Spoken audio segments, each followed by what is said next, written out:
the U.S. could build 1,000 hospitals in rural China and radically increase the availability of medical care to the hundreds of millions of impoverished people in interior of China, rural China.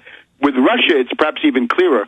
The biggest problem for Russia is the standard of living has collapsed, and therefore the life expectancy is collapsing. So they have a crisis of depopulation, a demographic decline, and a lack of longevity. Why doesn't Russia use a couple of $100 billion of the dollars they have to buy 1,000 hospitals for themselves for rural Russia, so that you can begin to provide medical care and begin to reverse this decline in the Russian lifespan? Things like this.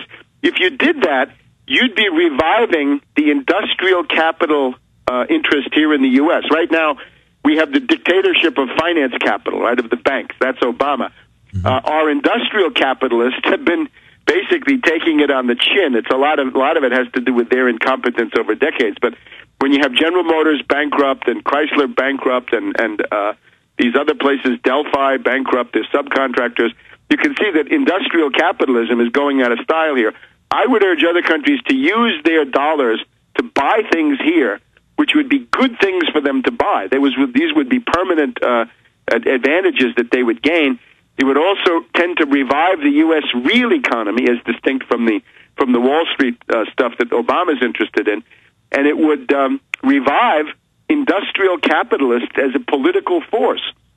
There was once a time when the Republican Party was considered the party of heavy industry.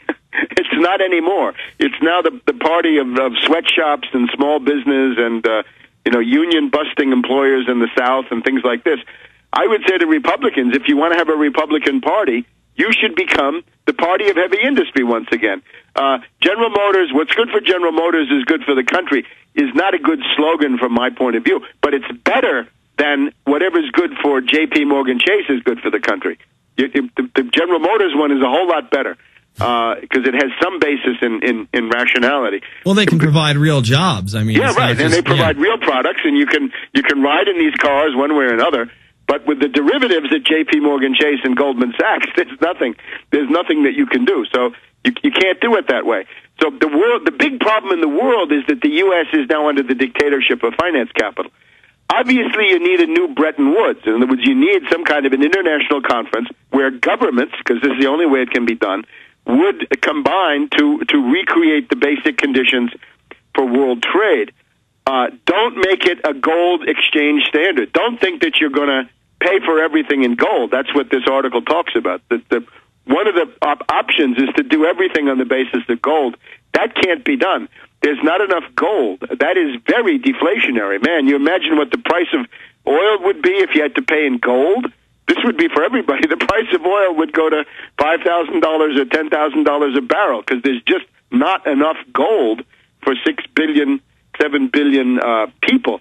What you can do, and I recommend it, is gold settlement, gold clearing. In other words, at the end of a year, you add up everything, and you see who has a trade imbalance, who owes what to whom, and if you can pay that in gold, that's a very good built-in stabilizer for such a system. It makes a kind of a reality principle. That's what we had under Bretton Woods. That is what Nixon and Kissinger and Schultz destroyed on that infamous August 15th of 1971. I just met a businessman in Iceland who said all of our problems began on August 15th, 1971. That's absolutely correct.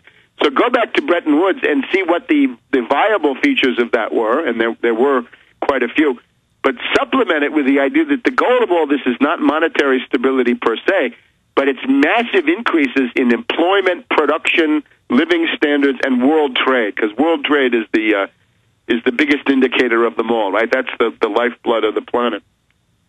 Well, Webster, when we come back, because we're coming up on a break here, I really want you to break down your analysis of the latest G20 meeting out in Pittsburgh. Other than the standard dog and pony show of world leaders getting together and announcing a shift away from the dollar and towards a world currency, what was discussed?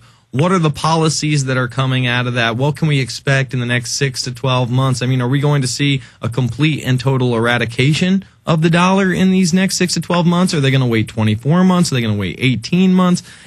Are they going to get rid of it? I mean, you talked about regional currencies. Does that mean that we'll actually see an Amero type of currency, or is that just long gone? I think Amero is the least of it, and all the people who've been worried about the Amero should, as you I think were saying, look at the special drawing rights, because that's what's actually happening. Right? Mm-hmm. The U.S. just lent $100 billion to the IMF for special drawing rights.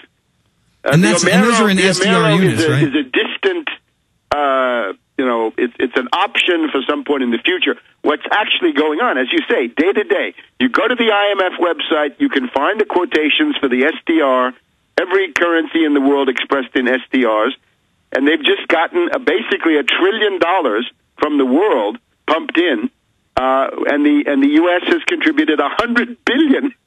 A nice piece of change. Nobody seemed to even notice that. That was the least observed of all of the financial shenanigans that have gone on here in the last year and a half or so. Well, the SDR certainly isn't being discussed anywhere in the mainstream media. It was sparsely discussed at the last G20 in April when it kind of had its coming out party, and they had to admit, well, the IMF is going to start loaning this new unit, and we're thinking about calling it special drawing rights. New. This has been around for 35 years now. This came out of the oil crisis. Well, let's explain that to people and how it was just recently given more power. It's the Infowarrior with Jason Bermas. We're with Webster Tarpley.